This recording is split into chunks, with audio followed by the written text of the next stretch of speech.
सत्य धर्म आत्म रमैया राम अपने अपने मात पिता ज्ञान सभी लोगों से निवेदन है जो सो रहे हैं वो भी थोड़ी देर के लिए उठ जाएं। हाँ उठो बरा और ये दिख रही है उठो क्या कि सोते खाते जन्म गया है और फिर ऐसा अवसर थोड़ी ना बार बार आएगा। आज ये आपको दिख रहे हैं संत महात्मा, कल तो यहाँ कोई दिखने वाला नहीं। ये लोग भी सब नींद में 2 दिन से छक गए हैं। कल तो सीधा आराम ही करेंगे। कोई बाहर दिखे तो कुत्ता बिल्ली दिख सकते हैं, पर इंसान नहीं दिख रहा, इसलिए सब लोग जग जाएं।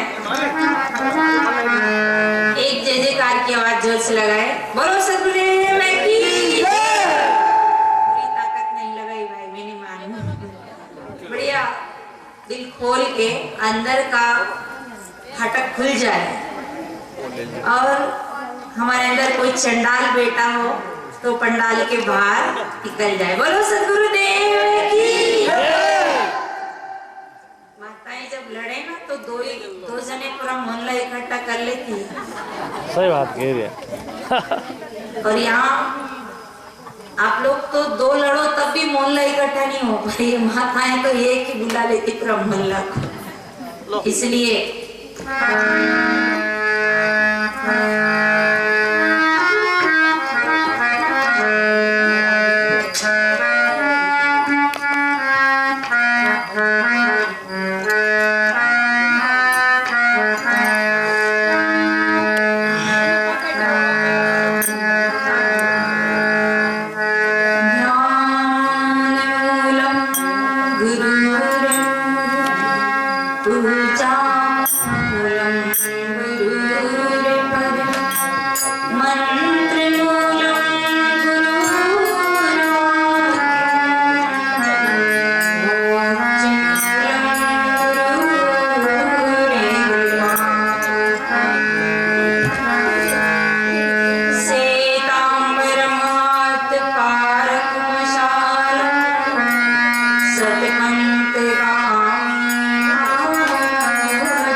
मेरे हृदय मंदिर के आराध्य देव सतगुरुदेव जी, वंदनीय पूजनीय श्री साहिब जी, दूर दराज से पधारे हुए धर्म प्रेमी बंधुओं, ममतामयी मेरी माता एवं बहनों, ये आखिरी सत्संग का कार्यक्रम है आज का। और अभी आप परम पूज्य साहिब जी से गंभीर विचार श्रवण कर रहे थे। आइए मैं भी कुछ निवेदन करूं, उसके पहले एक भजन।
सज्जनों, काहे मानुष तन सद्गुरु मिलन मोक्ष इच्छा होय, दुर्लभ तीनों परम है पाए सो योग ना होय। 3 बातें हैं। अब 5 बातें को आज छोड़ देते, बहुत लंबा हो गया ना 3 दिन से 5 बात, कल से 5 बात सुन रहे थे। आज मानुष का तन सद्गुरु मिलन और मुक्ति की कल्याण की इच्छा हो। ऐसे तीन चीजें ये परम श्रेष्ठ है। ऐसे तीन बातें को खोना नहीं चाहिए। हमें मानुष का जीवन मिला, पर सदगुरु का मिलना हुआ कि नहीं ये पता नहीं, क्योंकि गुरु के बिना जीवन अधूरा है। रामायण ने बताया गुरु बिना भव निधि तरे न कोई, जो व्रंच शंकर सम हो। ये रामायण में मानस में बाबा ने लिखा है कि गुरु के बिना किसी जीव का कल्याण नहीं होता है। गुरु बिना भव निधि, भव यानी संसार सागर से कोई तर नहीं सकता, चाहे व्रंची यानी ब्रह्मा ये शंकर के समान हो। गुरु तो करना ही पड़ता है, गुरु नहीं तो जीवन की शुरुआत है। जिसको हम परमात्मा कहते हैं, जिसको भगवान कहते हैं, उनको भी गुरु करना पड़ा। रामकृष्ण से को बड़े, उन्होंने गुरु की। रामकृष्ण सबसे बड़े हैं, आप लोग सबसे बड़े ही मानते हैं ना रामकृष्ण को। रामकृष्ण से को बड़ा, सबसे बड़े कौन है? रामकृष्ण। उन्होंने गुरु की, उन्होंने भी गुरु किया। तीन लोग के वेदनी, गुरु आगे अधीन। पर अब ये देखना है कि गुरु कैसा करे। गुरु ऐसा नहीं करना कान में करे कुर, मरियातर फिरो तो ही फिर, ऐसा गुरु नहीं करना है। कनफुक का गुरु नहीं करना है, क्योंकि कान में कुर तो कर दिया, पर कुर क्या किया वो पता ही नहीं, तो वैसा गुरु नहीं करना चाहिए। गुरु ऐसा हो कि पाप को पुण्य में बदल दे, धर्म से अधर्म में लगा दे, अंधकार से प्रकाश की ओर ले जाए और हमारा जीवन को हरा भरा कर दे, वैसा गुरु। वो गुरु जब तक नहीं मिले तब तक उसको ढूंढो, खोजो, ताकि गुरु की तो बहुत भीड़ है आजकल, गुरु की कमी नहीं है। तो गुरु के बिना किसी का उद्धार नहीं हुआ। रामकृष्ण जैसे को भी गुरु करना ही पड़ा। देखिए कृष्ण जी के जीवन को आप देखिए, उन्होंने कृष्ण जी ने तीन गुरु का सहारा लिया। इसीलिए कृष्ण ने कहा है गुरु की शरणा लीजे भाई,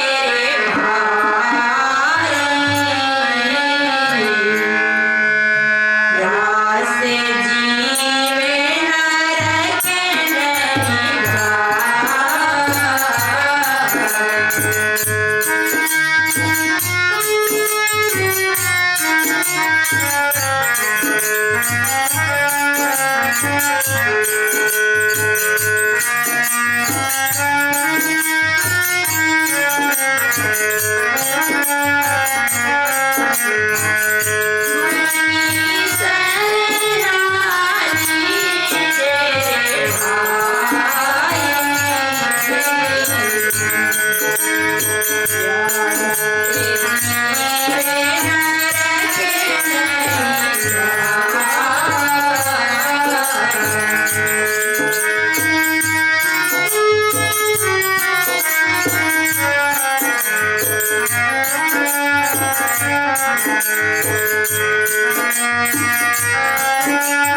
नरक नहीं शरणा लीजिए रे भाई, प्यास से जीव नरक नहीं जाए।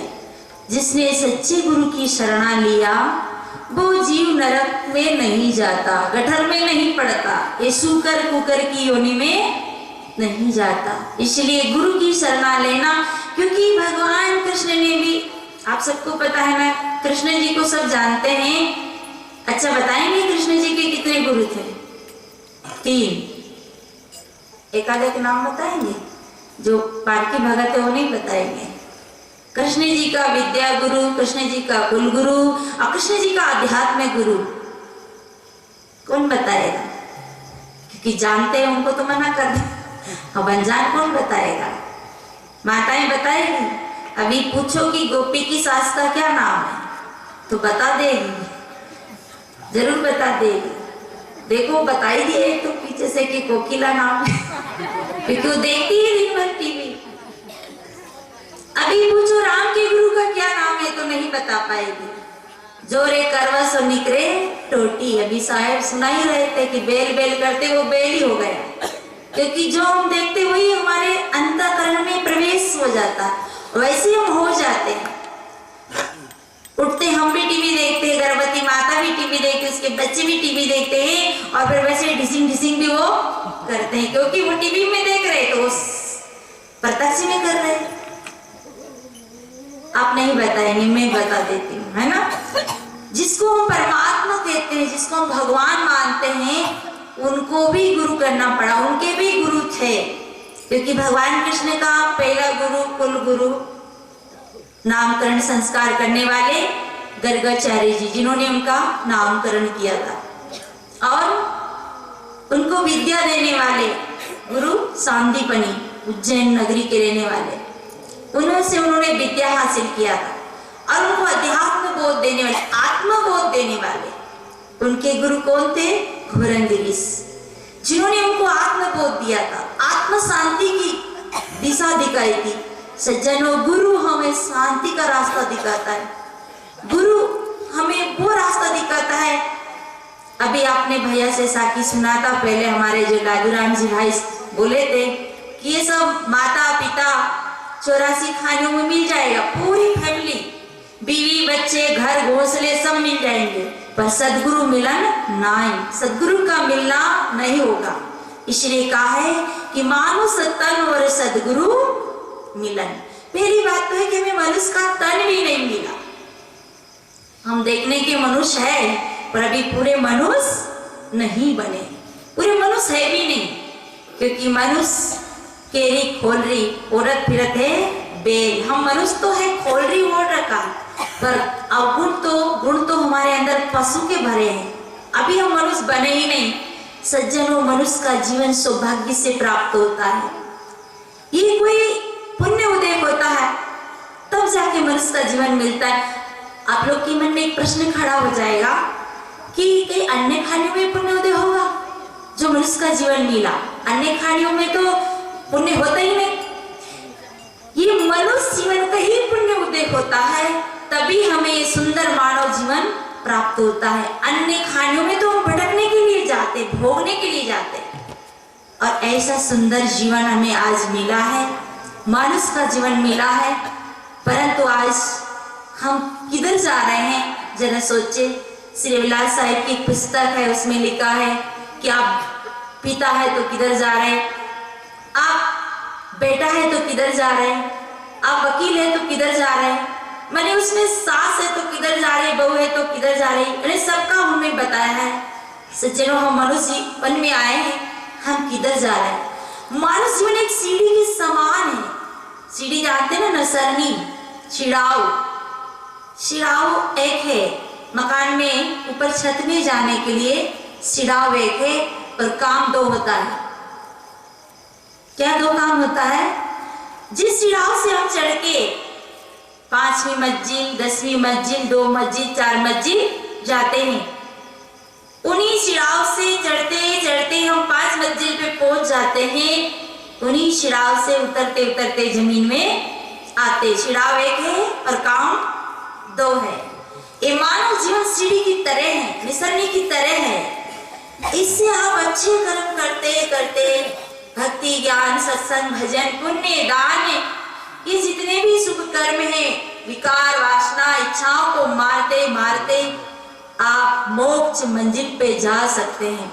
हम अपने कल्याण के उस ठिकाने पे पहुंच सकते हैं, शांति के सागर में हम जा सकते हैं, और उसी रास्ते से, उसी सीढ़ी से उतरते उतरते उतरते हम 84 के धक्का भी खा सकते। शायर ने कहा है कि मानुष जन्म न पाए के चूके अब की घात, जाए परे बहुत चक्र में सहे घनेरी लात।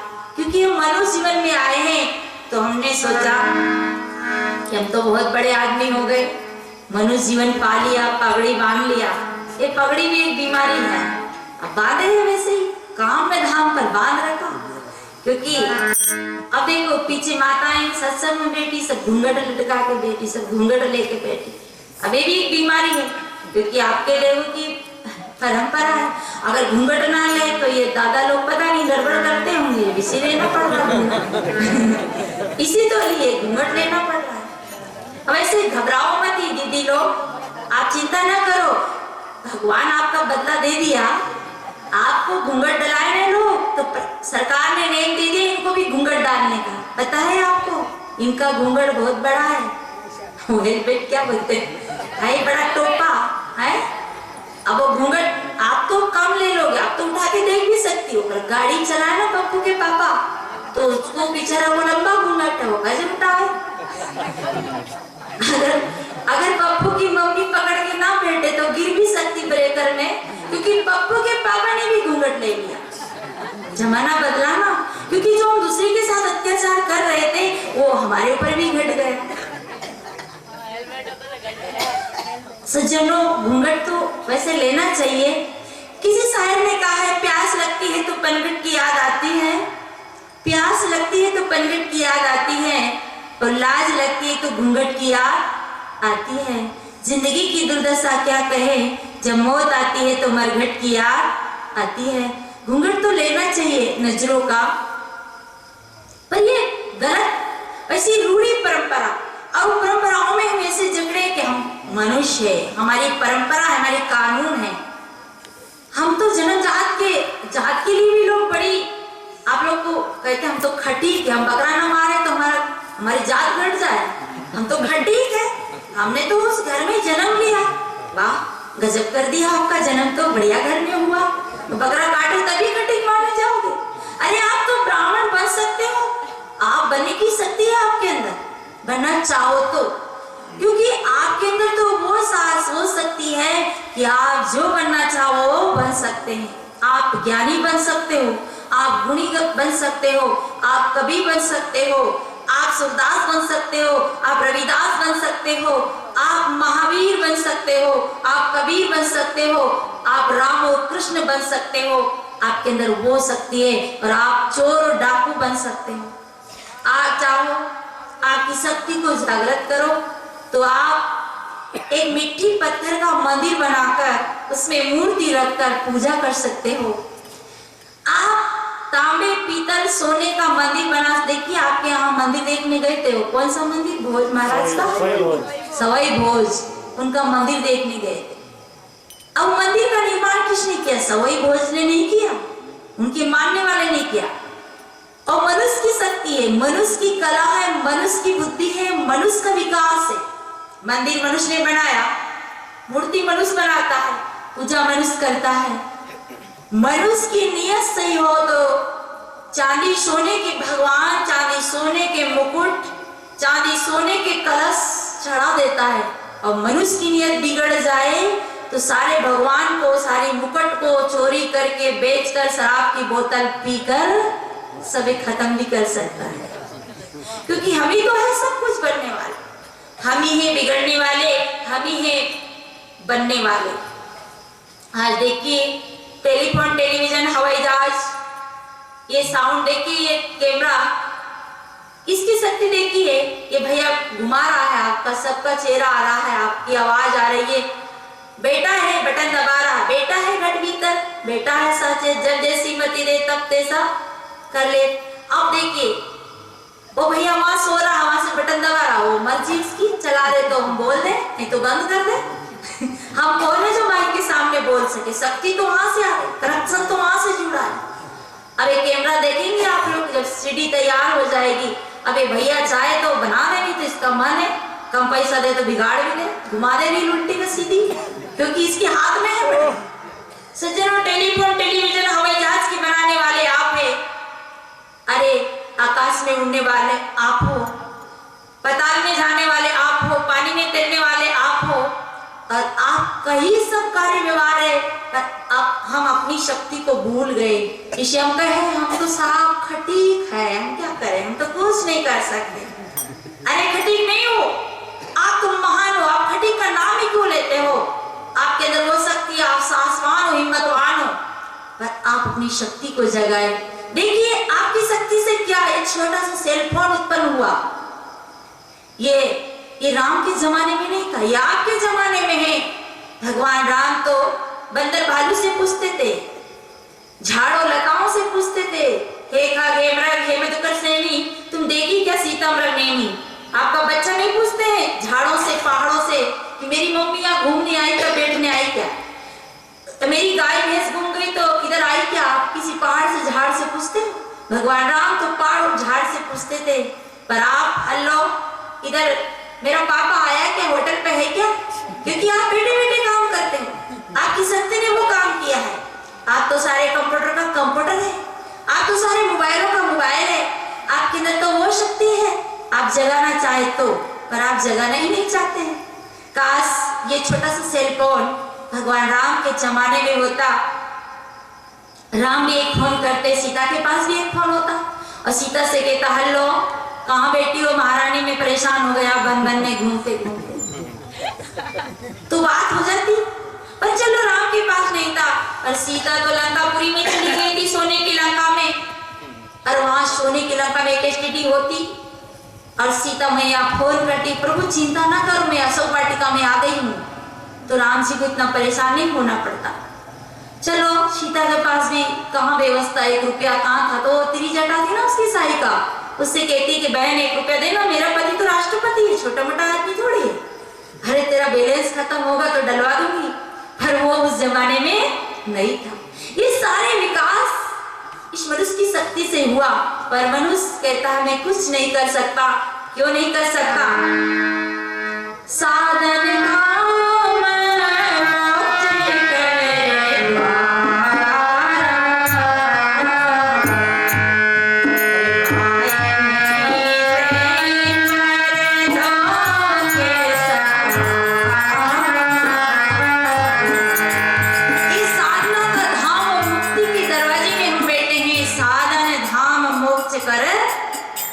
द्वारा पर क्या हुआ, एक कहानी सुना कि एक सूरदास था, 84 लाख का एक कोट था, बहुत लंबा चौड़ा, और सूरदास उसमें फंस गया।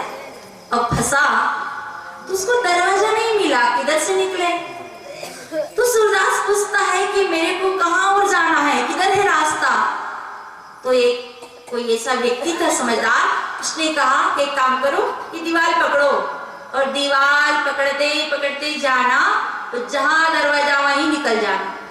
तो सूरदास दीवार पकड़े पकड़े पकड़े चला, और जिस जगह दरवाजा आया उस जगह उसको खुजली हो जाती थी, मतलब हाथ से वो खुजालने लगता था। तब जो वो जिस हाथ से दीवार पकड़ा था वहां वो चल ही रहा है और खुजालने लग गया। तो क्या हुआ कि वो दरवाजा चूक जाता था। वो रण चक्र में घूमता ही रहा 84 कोठे में, पर वो बाहर नहीं निकल पाया। जो भी आता उससे कहता मैं कैसे निकलूं, क्योंकि जब सूरदास को निकलने का समय आया तब उसे खुजली हुई। सज्जनों, उस सूरदास की बात नहीं है ये, आप और हमारी बात है कि हम मनुष्य जीवन में आए। जब मनुष्य जीवन में आए तब हमें खुजली हुई विषय भोगों की, काम वासनाओं की इच्छा, कहीं मुर्गी खाने की, कहीं बकरा खाने की, कहीं मुर्गी मारने की, कहीं बकरा मारने की। एक खुजली ने हमारे उस रास्ते को, उस दरवाजे को जब निकलने का समय आया तभी उस रास्ते से हम चूक गए। इसलिए हम ऐसे सुंदर जीवन को बर्बाद कर दिए, खो दिए, और अब हम पछताए तो क्या हुए। शायद कहते मानुष जन्म दुर्लभ है, ये बार बार मिलने वाला नहीं है। हमारी गाड़ी जंक्शन पे आ गई, जैसे आपके यहाँ जंक्शन होगा ना, भीलवाड़ा में शायद है ना, ट्रेन को, गाड़ियों को दक्षिण उत्तर पूरब पश्चिम, बंबई दिल्ली कलकत्ता मदुरई मद्रास किधर घुमाना है। जहाँ बड़ी स्टेशन है वहां से उसको गाड़ी को रास्ता दिया जाता है, और सिंगल लाइन पे जाको अगर घुमाए और उसको कहे कि अब पूरब जा रही गाड़ी और पश्चिम मोड़ो, तो मुड़ेगी नहीं मुड़ेगी। हम सिंगल लाइन यानी 84 खानी यानी पशु पक्षियों की योनि में अगर हम चले जाएंगे तो वहां फिर हमारी गाड़ी मुड़ने वाली नहीं, यही जीवन है। इसी जीवन में अगर हम जाग गए, चेत गए, तो हमें चेतने का समय है। पर आज हम क्या किए, मानुष तन तो पा लिए, पर बाबा ने एक बात और कही,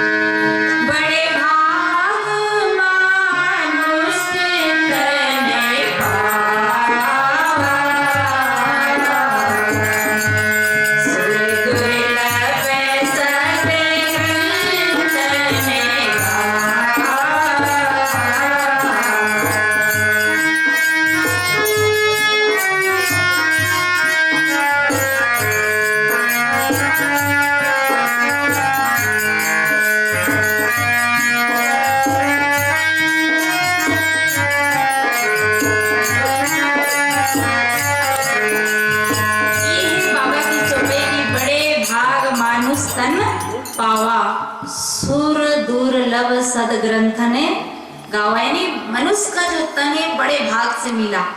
पर अब ये अपनी चौपाई सुन लो, ये हमारी बनाई, यानी मनुष्य की बनाई। बड़े भाग मनुष्य तन पावा, अरे माँ से का करे जन्म में गवा।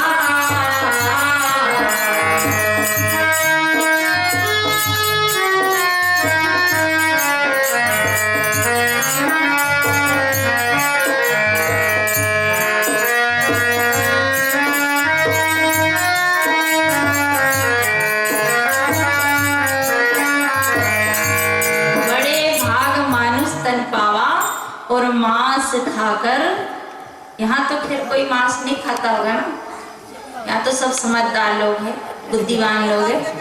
जरा एक काम करेंगे कि मेरे थोड़ा परीक्षा हो जाए, ऊंचा हाथ करके बताइए कि इतने लोग हैं जो मांस मटन खाते हैं। ऊंचा हाथ नहीं करेंगे कोई भी। बढ़िया बात है भाई, तुम्हारा मोहल्ला तो बहुत अच्छा है, ये तो हम सौभाग्य समझेंगे फिर। अच्छा ये बताओ कि कितने लोग नहीं खाने वाले, वो ऊंचा हाथ कर दे। नहीं खाने वाले ऊंचा हाथ करे जल्दी जल्दी। हाँ ये गैप पड़ गई इधर, ये सब गैप है, ये मामला गड़बड़ है। मतलब ये है कि ये लोग खाने वाले हैं जो ऊंचा हाथ नहीं किया। वास्तव में सज्जनों देखिए, 3 श्रेणी के प्राणी होते हैं, संस्कृतिवान, प्रकृतिवान और विकृतिवान। संस्कृतिवान वो होता है जो अपनी सभ्यता में जीता है, अपनी मर्यादा में जीता है, वो मानव होता, मानव।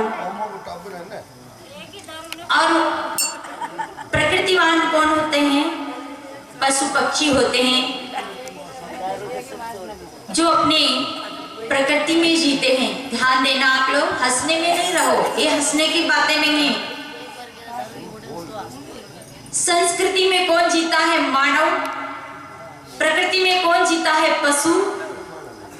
विकृति में कौन जीता है, राक्षस। राक्षस उसको कहते हैं जो मांस खावे, शराब पीवे, हत्या करे, वेश्यागमन करे, चोरी करे, उसे कहते हैं राक्षस। रावण ब्राह्मण कुल में जन्मा था, पर आज सबको पता है कि रावण को राक्षस कहा गया। क्यों? क्योंकि रावण बड़े कुल में जन्मा था, पर बड़ी बुद्धि, साहब ने कहा कारे बड़े कुल उपजे जोर बड़ी बुद्धि ना, जैसे फूल उजारी का मिथ्या लागी झरझर। कुल में बड़ा में जन्मे थे, पर आज कोई रावण की पूजा करता है? कोई लंका में करता होगा, पर भारत में तो रावण की पूजा जैसे लंका में होती है। वो तो राजा था, वहां का सरदार था, इसलिए। और राम की सब पूजा करते हैं, राम को सब परमात्मा मानते हैं, क्योंकि बड़े कुल में जन्म लेने का मतलब बड़ी बुद्धि होना चाहिए। तो रावण राक्षस था, शराब पीता था, हत्याएं करता था, हत्या करवाता था, वेश्यागमन करता था, और इसलिए रावण राक्षस था। और जो प्रकृति में जीते वो पशु होते हैं, देखिए आपके घर में गाय है, भैंस है, बकरी है, बैल है, वो घास खाने वाले पशु घास खाते पर मांस नहीं खाते। आप देखिए टोकरी पर आपकी गाय को, भैंस को मांस रख के देखिए, खाएगी? नहीं खाएगी, भूखे मर जाएगी पर खाएगी। जब घास खाएगी मांस नहीं खाएगी। और जो मांसाहारी जानवर है, सिंह आदि, वो खाएगा तब घास खाए, मांस खाएगा, घास नहीं खाएगा। पर हम कभी घास भी खाते हैं और कभी मांस भी खाते हैं। आपको लग रहा होगा कि हमें घास खाते कब देख लिया आपने? कि तम्बाकू घास है जो एक गधा भी नहीं खाता है। एक बार गधे गधे में लड़ाई हो गई। गधे ने गधे को गाली दिया। गधे ने किसको? गधे को गाली, अरे इंसान की औलाद कहीं की। तो दूसरा गधा भड़क गया, बोले मेरे को इंसान की औलाद की गाली क्यों दी? तो कहा बड़े भाग मानुष तन पाप, मैंने तो भाई गधे की गाली तो नहीं दी, गधे की तो दी नहीं, तुम्हें तो इंसान की औलाद बनाया। बोले इंसान का बेटा शराब पीता है और शराब पी के जब चलता है तो हाईवे रोड भी इसके लिए कम पड़ जाता है। और इंसान का बेटा मांस खाता है, इंसान का बेटा चोरी करता है। मैं कभी चोरी करता हूँ और सेंट्रल जेल हमारे लिए नहीं बनी है, इंसान के बेटे के लिए बनी है। सज्जनों सोचिए, गधा भी मनुष्य बनना नहीं चाहता है और हम मनुष्य बनकर क्या खाते हैं? मांस और घास। धिक्कार है हमारे जीवन को, धिक्कार है हमारी जननी को। और कोई से पूछो कि भाई आप कौन सा मांस खाते हैं, तो कहते विटामिन फ्री वाला। और अभी तो लोग कहते हैं संडे हो या मंडे रोज खाओ अंडे। अंडा क्या है? वो फोड़ा है, फोड़ा मवाद है। आपके पैर में कभी जो दर्द हो जाए, फोड़ा हो जाए, वो फोड़े में से क्या निकलता है? मवाद निकलता है। डॉक्टर उसको रुई से साफ करता है और वो रजबीर से तैयार हुआ है, मुर्गी का पेशाब है। और वो उस अंडे को अपने भंडार में, अपने किचन में पका के खाते। धिक्कार है हमारे जीवन को। हम जबी है, अगर हम मांस खाते हैं, मांस पकाते हैं तो पक्के खटीक है। पर अगर हम मांस मटन नहीं खाते, हिंसा नहीं करते हैं, तो हमें कौन कहेगा कि हम खटीक है? सज्जनों, जो हिंसा का काम करे, जो जीव हिंसा करे, मांस खाए, वही तो फिर आप लोग तो करते नहीं होंगे, और करते भी हो तो आज शपथ ले लेना, आज संकल्प ले लेना कि आज के बाद हम इस कर्म को बदल देंगे। गरीब से गरीब की, छोटी से छोटी नौकरी करेंगे, मजदूरी करेंगे, पर ये कर्म नहीं करेंगे। कर्म से व्यक्ति महान होता है और कर्म से व्यक्ति गिर जाता है। इसलिए और देखिए, घास और मांस दोनों नहीं खाना है। घास भी खा जाते हैं और हम मांस भी खा जाते हैं। घास तो खाते ही होंगे, ये सब दादा लोग घास खाने वाले बेटे, बुरा नहीं लगना आपको? घास खाते कि नहीं? नहीं खाते, धन्य भाग। अरे तम्बाकू घास है। अरे हमारा जो शरीर है भगवान का मंदिर है। कहा ना, आप कभी भजन सुनेंगे, कैसी लग रही थी टिप्पणियां जी की, काया राम का मंदिर साधु भाई तन राम का। ये काया ही तो राम का मंदिर है। देखिए, आप मंदिर बनाते हैं, एक चबूतरा तैयार करते हैं। जब आप पालकी पालकी मार के बैठते हो तो आप समझो कि आपके मंदिर का एक चबूतरा है। और मंदिर में जब आप मंदिर की तैयारी करते हैं तो कॉलम बीम, राउंड बीम डालते हैं। आपकी हाथ पैर की नस नाड़ियां कॉलम बीम, राउंड बीम की तरह हैं। आप सेटिंग डालते हो छत डालने के लिए। आपके अंदर 72,000 नस नाड़ियों की छत डली हुई है, बहुत बारीकी से डली हुई है। मंदिर में गुम्मच होती है, ये आपका मस्तिष्क गुम्मच है। मंदिर में खिड़की और दरवाजे होते हैं। आपकी शरीर की इंद्रियां हैं, ये खिड़की दरवाजा है। कान, नाक, आंख के झरोके हैं, ये खिड़कियां हैं। और मंदिर में एक मूर्ति होती है। मूर्ति आप बिठाते हो, मूर्ति को आप मिलाते हो, मूर्ति को आप कपड़ा पहनाते हो, मूर्ति को आप खिलाते हो, आप ताला बंद करते हो, आप ताला से बाहर निकालते हो, बीड़ी के धुएं को अंदर भरते हैं और फिर बाहर फुर से उड़ाते हैं। तो बच्चे से भी छोटी बुद्धि हमारी, जो हम दूसरे के ऊपर झूठा धुआं उड़ाते हैं।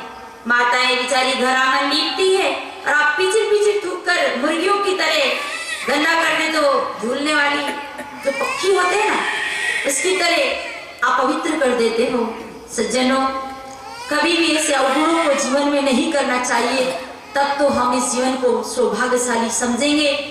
और भाई लोग शराब में अपने जीवन को खराब करता है। एक तो बहुत पी रखा था शराब। महात्मा ने कहा, एक महात्मा जी उसके सामने बहुत चकर चकर कर रहा था। महात्मा ने कहा तेरे को शराब दे दूंगा। तो शराबी क्या बोला कि महाराज ठहरो, शराब किसने दोगे, मैं कटोरा तो लाने दो। वो समझा कि पीने वाली शराब दे रहे होंगे। वो कहे कि मैं शराब दे दूंगी, मतलब वो उसको महात्मा बोले कि मैं शराब दे दूंगा। तो शराबी बोला ठहरो महाराज, कटोरा लाने दो, शराब दोगे तो कटोरा में तो डालोगे। कैसा कैसा हमारा विचार है। एक तो बहुत पीकर होटल में गया और बहुत ज्यादा पी रखा था।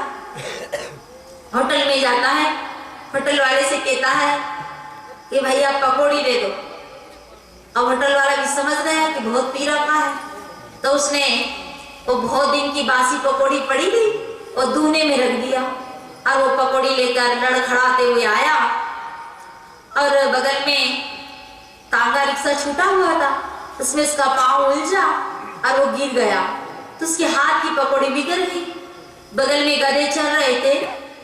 गधों ने सोचा बढ़िया आया माल्टा, गधे चुन चुन के पकौड़ी खा गए। शराबी वही बेहोश पड़ा है। फिर बहुत देर के बाद शराबी की नींद खुलती है। वो कहता है अरे यार, अपन ने पकौड़ी लिया तो पकौड़ी किधर है अपनी।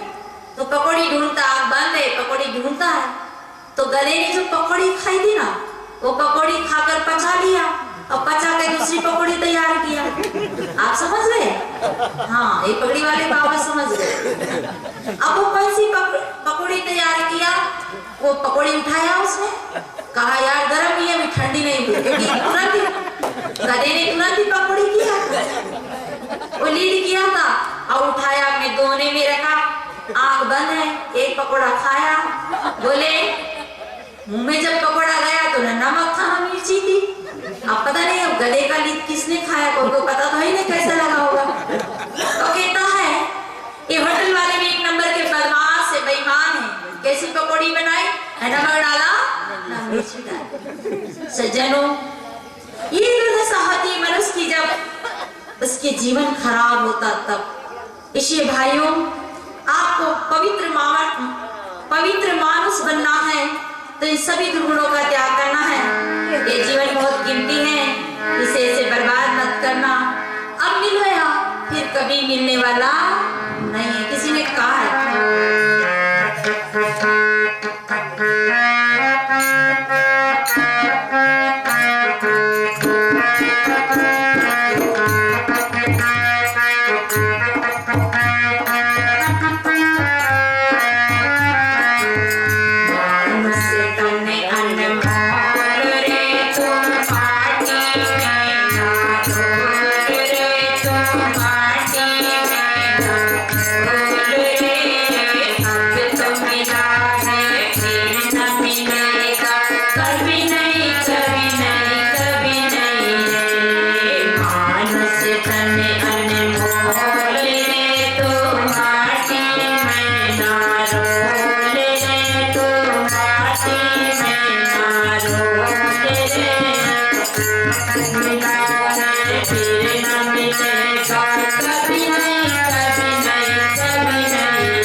ध्यान प्रभु के लगाया कर। शाम सवेरे उठ के बंद ध्यान प्रभु के लगाया कर। बस तने अनमोल रे तो माटी में ना डोल रे तो माटी में ना डोल रे। अब तो मिला है फिर न मिलेगा कभी नहीं कभी नहीं कभी नहीं रे। अब तो मिला है फिर न मिलेगा कभी नहीं कभी नहीं कभी नहीं रे। अब तो मिला है फिर न मिलेगा कभी नहीं कभी नहीं कभी नहीं रे। तू है बुदबुदा पानी का, तू है बुदबुदा पानी का, तू है बुदबुदा पानी का, तू है बुदबुदा पानी का। तू मत कर गर्भ जवानी का, तू मत कर गर्भ जवानी का, तू मत कर गर्भ जवानी का। एक कमाई कर ले भाई पता नहीं जिंदगानी का। एक कमाई कर ले भाई पता नहीं जिंदगानी का। आंखें खोल रे तू माटी में ना डोल रे तू माटी में ना डोल रे। अब तो मिला है फिर न मिलेगा कभी नहीं कभी नहीं कभी नहीं रे। तने अनमोल रे तू माटी में ना डोल रे तू माटी में ना डोल रे। अब तो मिला है फिर न मिलेगा कभी नहीं कभी नहीं कभी नहीं रे।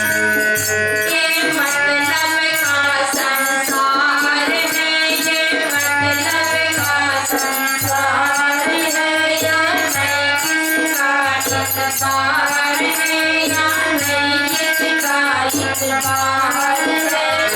समझ के चलना रे भाई भूल नहीं आकार है।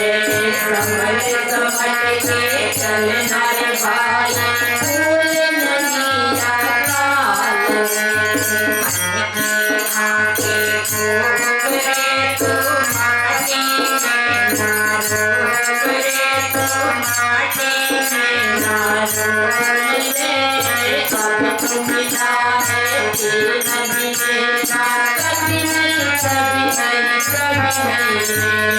से तने अनमोल रे तू माटी में ना डोल रे तू माटी में ना डोल रे।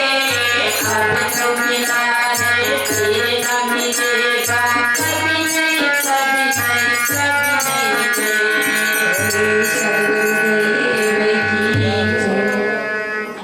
अब मिल गया फिर कभी नहीं मिलेगा कभी भी नहीं। इसलिए हमें अवगुणों को छोड़कर सद्गुणों को ग्रहण करना। सज्जनों, मानव तन दुर्लभ है, भोरी न दूजी बार।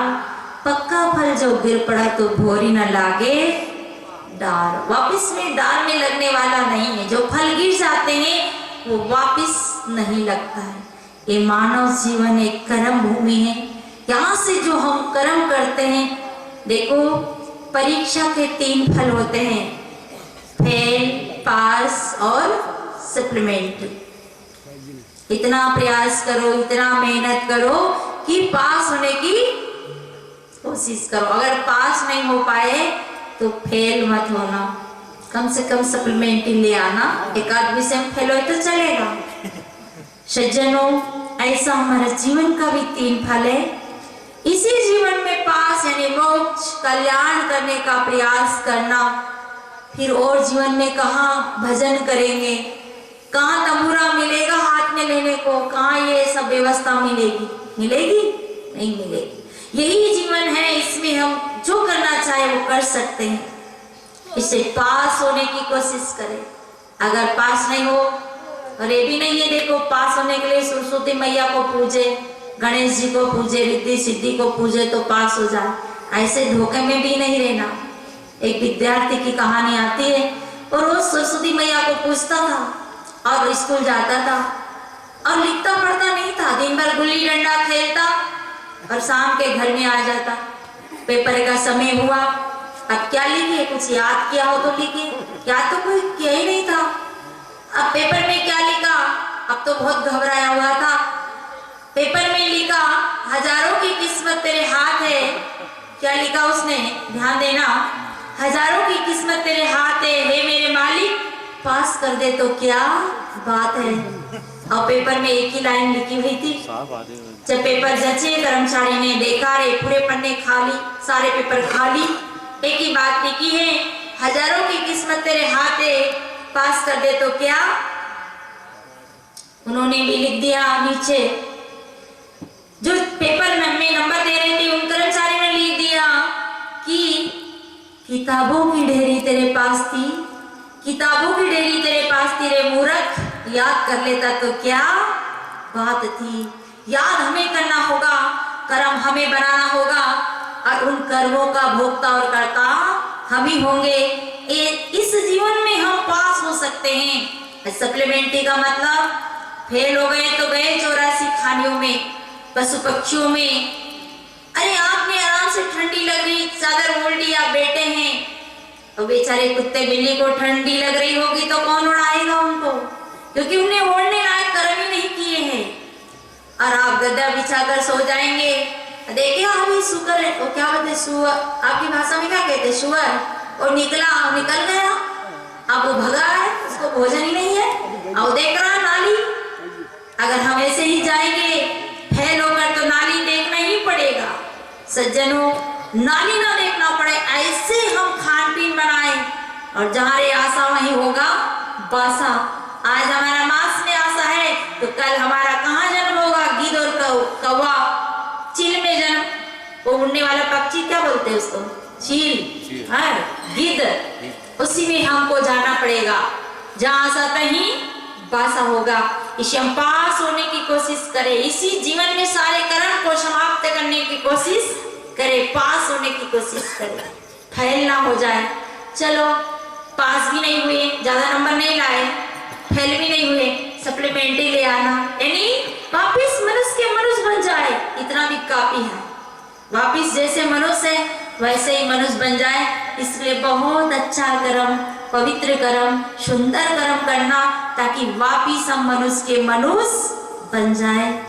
एक कर्म कहानी सुना देती हूँ और फिर अपनी वाणी को विराम लूंगी, क्योंकि अब 3 दिन तक सुन रहे, कितना सुनाओ, सुनने का तो कमी नहीं आ रही, भले सुनाते जाओ और आप सुनते जाए, पर इधर के कान से सुनेंगे और इधर के कान से निकाल ले तो क्या हुआ सुनाने से, क्या होगा कि भाई महाराज तेरा तुझको अर्पण क्या लागे, हम तो जा रहे उठ के, आपकी कथा आप जानो, तो कोई मतलब नहीं हुआ, और ये कथा करवाने वाले का भी कोई मतलब नहीं हुआ। सज्जनों, जिंदगी का मतलब यही है कि सुने कम और जीवन में धारण ज्यादा करें। दोनों पति पत्नी बड़े प्रेम से रहते थे। बहुत ध्यान से सुनना, यह कर्म की कथा है और आप अपनी प्रसादी की भी तैयारी कर लेना है, क्योंकि मैं कथा जल्दी पूरी थोड़ी करूंगी, तो आधा घंटा लग ही जाएगा। इसलिए तो पति पत्नी बहुत प्रेम से रहते थे। एक दिन क्या हुआ, पत्नी दिखावा से प्रेम से रहती थी, पूरा सही प्रेम नहीं करती थी पति से। पत्नी बोली पति से, वो 3 रोटी और एक छोटी रोटी बनाते, उसको क्या कहते हैं यहाँ की भाषा में, हमारे उधर चांदी कहते हैं उसको, छोटी रोटी को। अब वो पत्नी उसका पति से कहती है, आप एक काम करो, आप 3 रोटी और वो छोटी रोटी खा लो और मैं वो एक ही रोटी खाऊंगी।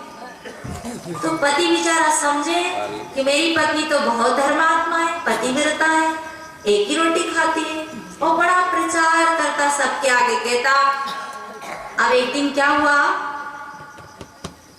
अब पति जाने के बाद वो क्या करती कि बढ़िया से हलवा पूरी बनाती खाती, और ऐसे ही नहीं खाती, मंत्र बोल के खाती, क्योंकि हमारे भारत में मंत्र बोलने का बड़ा रिवाज है। मंत्र बोलते राम का नाम लेते, राम नाम जपना और परमाल अपना। 1 किलो